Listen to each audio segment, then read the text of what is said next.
Hello everybody, good morning. So this is my very first vlog using my cell phone. So as I had posted last time, binilan ako ni Javi ng iPhone 15. So actually, ayoko pang palitan yung luma kong phone kasi I was very well satisfied pa with that phone. Pero since binilan tayo ni Javi, yes, why not? So, please bear with me kung hindi ko pa siya ganong gamay gamitin. Medyo malikot yung mga videos ko and hindi ko pa siya ganong kapisados. So, for today's video, isamahan niyo akong mag-day off.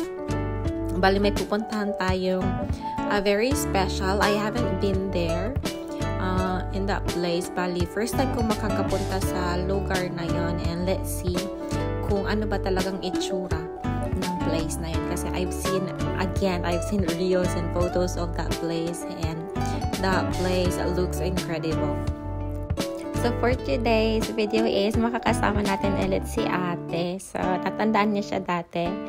She's one of our Bible students, and I decided to invite her kasi wala siyang work and she's free today. And nakita ko sa mga post niya, mahilig din siya sa flowers. So, sabi ko, magugustuhan din ni ate, sa niyaya ko siya.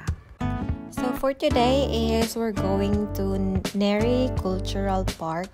So, we're trying to catch the express train, but sadly, we miss it. So, we are going to take the slower one that would take us an hour by train. So, okay lang kasi nagkwentuhan kami ng nagkwentuhan ni ate, and after an hour is nandito na kami sa Pyeongtaek Station.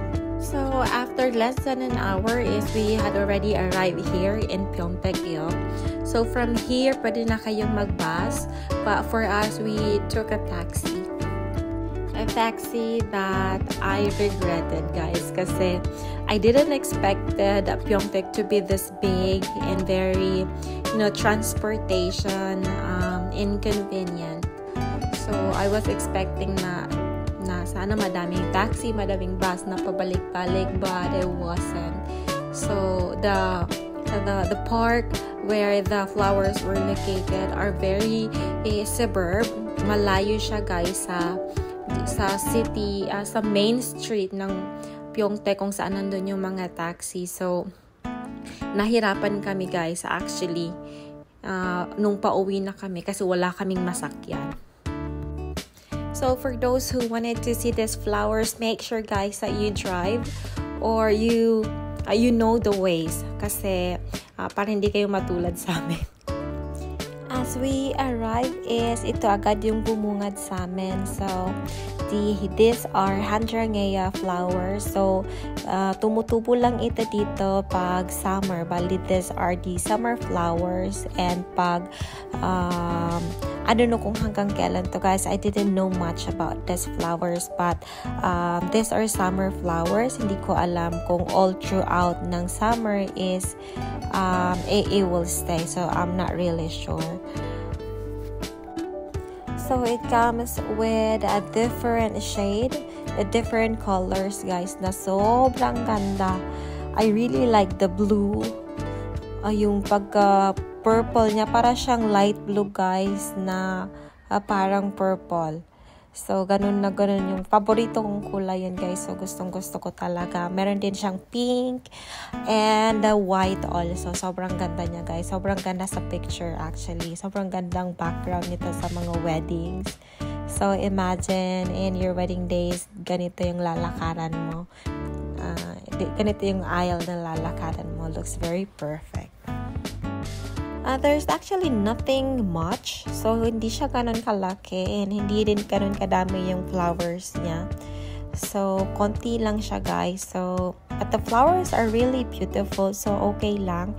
It's still really worth the go kasi sobrang ganda ng mga bulaklak.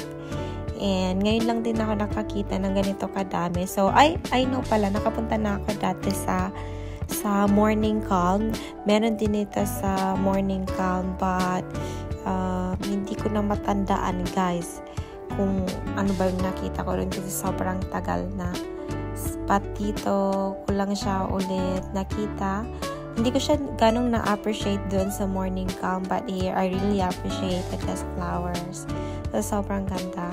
And I heard na sobrang dami nito sa Jeju Island. So, one of the reason why I wanted to go to Jeju Island is gusto kong makakita ng madaming ganito. So, narinig ko madami daw nito sa Jeju. So, let's see kung makapunta tayo ng Jeju someday. Yes, tingnan natin kung maganda at madami talagang handjerngeya doon. So, sobra akong mahilig guys sa blue na bulaklak. Ay, hindi na pala bulaklak. Pati sa mga damit, mahilig ako sa blue.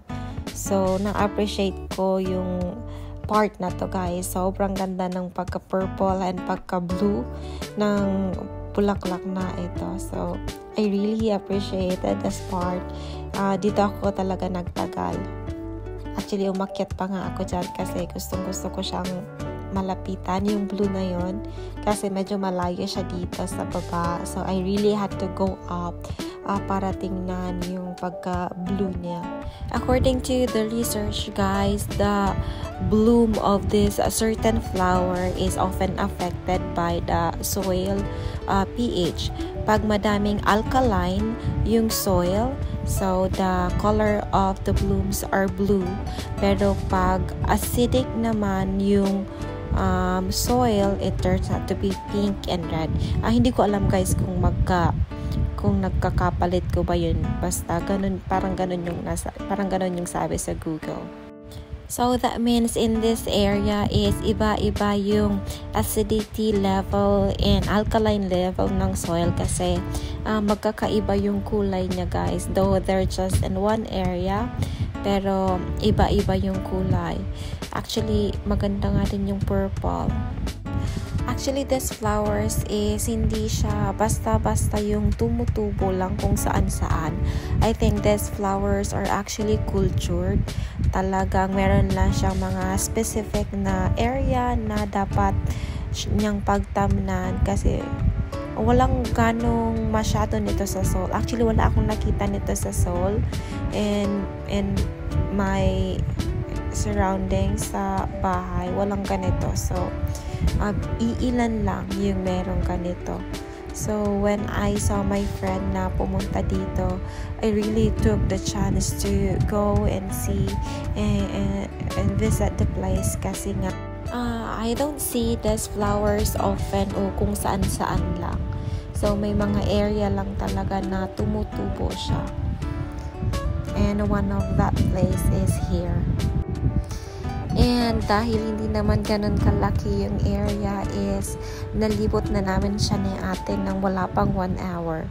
So we got to take a lot of videos and pictures together, and dahil sobrang init, we decided to go na.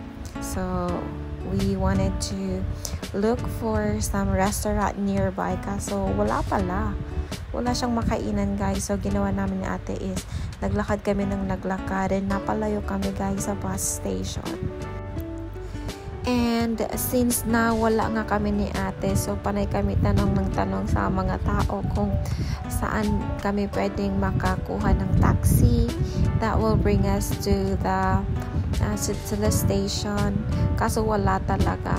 Abuti na lang may nakainan kaming restaurant na malapit kasi nagugutom na din kami. So, kumain kami ng lunch. And buti na lang guys, kumain na kami ng lunch kasi sobrang layo pa pala nung restaurant na yun dun sa taxi loading station guys. So, nawawala na kami ni ate. So, hindi ko talaga guys makakalimutan ng Pyeongtaek kasi this is the first time na nawala ako guys sa Korea.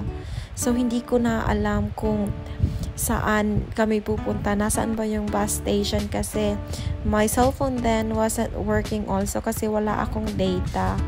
And wala talaga siyang taxi guys. And wala rin siyang bus station. So what we see was puro siya private vehicle yung dumadaan. So buti na lang a fellow Christian stopped And isinakay kami guys kasi parang naawa sa amin kasi nagtanong kami sa kanya kung saan yung taxi loading station, and sabi niya dun pa daw sa napakalayo.